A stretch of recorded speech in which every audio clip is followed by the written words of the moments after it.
looking.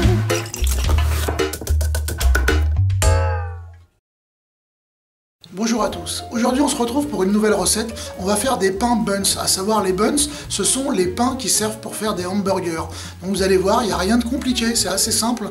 Simplement il faut suivre la recette et là vous allez produire quelque chose d'absolument savoureux dont vous allez être très fiers. Je vais vous montrer ça tout de suite, c'est parti.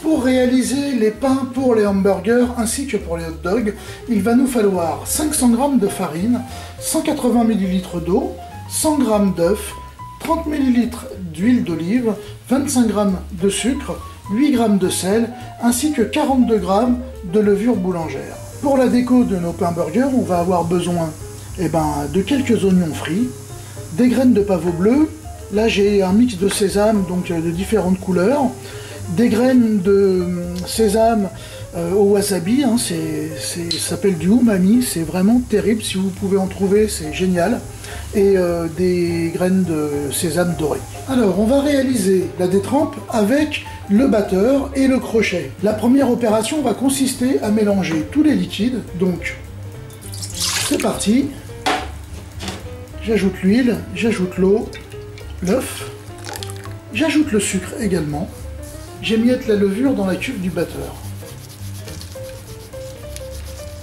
Voilà, je vais y passer un coup de mixeur au pied, de façon à bien m'assurer que la levure sera totalement incorporée dans ma préparation.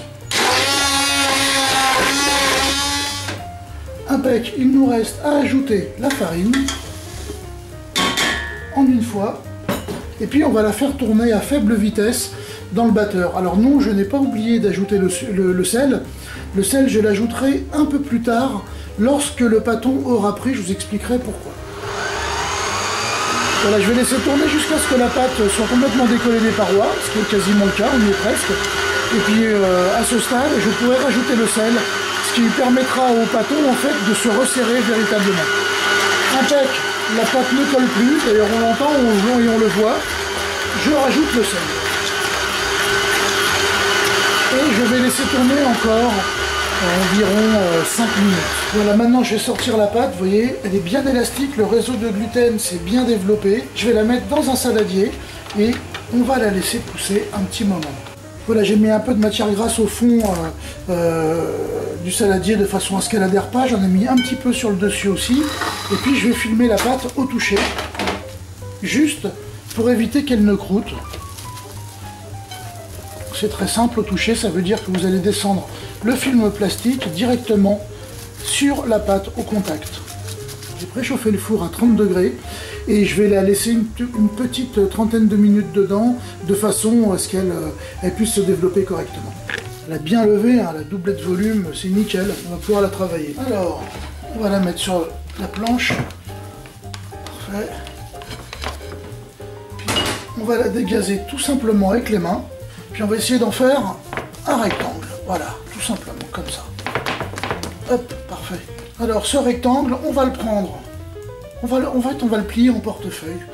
Donc, j'amène bien au bord, voilà, je vais bien fermer ici, et puis je vais prendre de l'autre côté, c'est pareil, et je vais faire une clé de l'autre côté également. Voilà. Donc là on a un beau pâton. Je vais prendre la clé que l'on voit ici et je vais la mettre en dessous. Maintenant on va détailler la pâte. Alors j'ai mis la balance, voilà, je vais la tarer à 0 en grammes.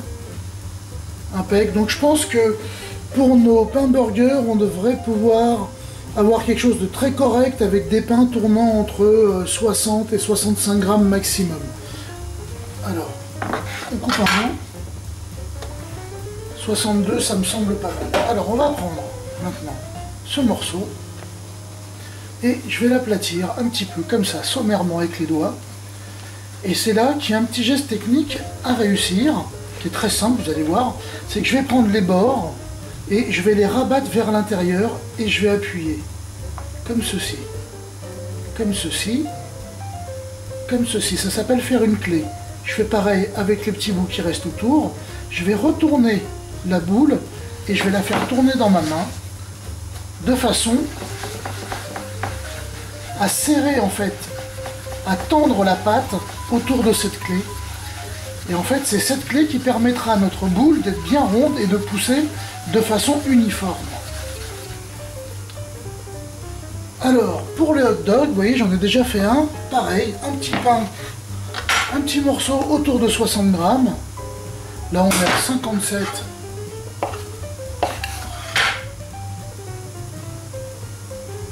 Hop, on a 61, ça très bien. Donc là, je vais prendre le petit bout de pâte, je vais l'aplatir. Pareil que notre détrempe au démarrage, je vais vraiment l'aplatir pour pouvoir la plier en portefeuille.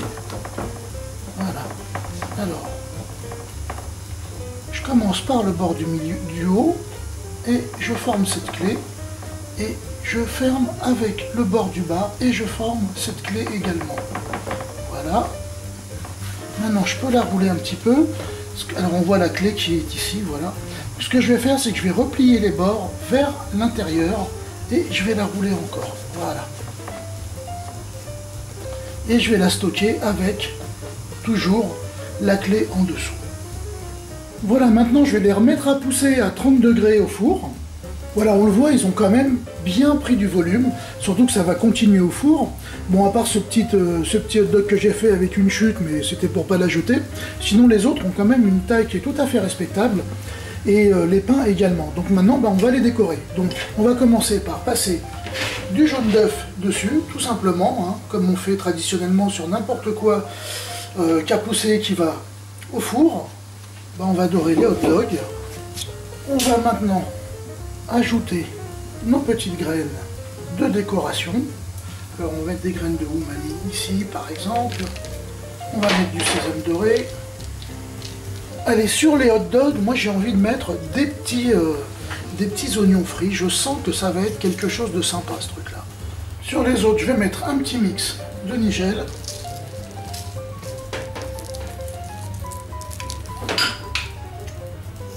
Et de graines japonaises. Juste pour qu'ils soient jolis. C'est un mix de sésame en fait, hein, ces petites graines. Allez, j'ai mis le four à préchauffer à 180 degrés.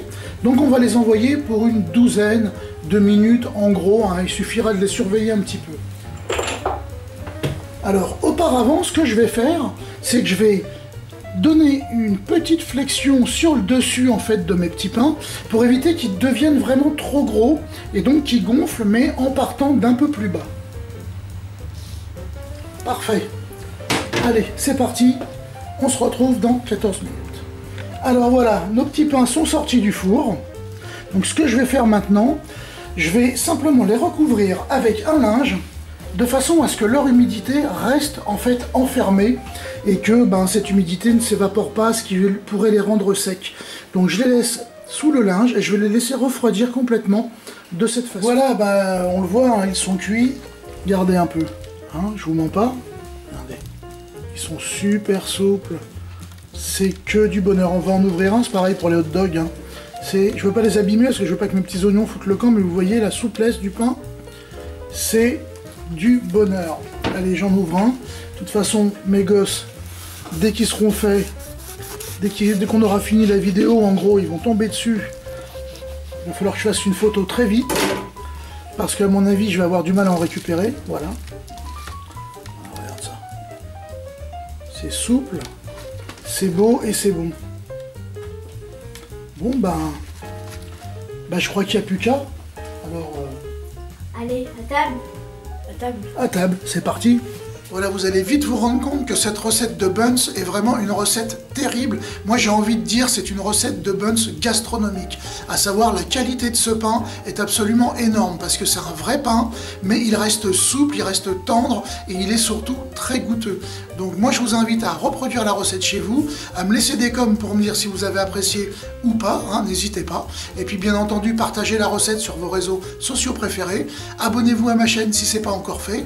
Venez me dire un petit coucou sur Facebook, et puis on va parler de hamburgers et de buns si vous voulez. Allez, je vous dis à très bientôt pour de nouvelles aventures culinaires. Ciao. Cooking.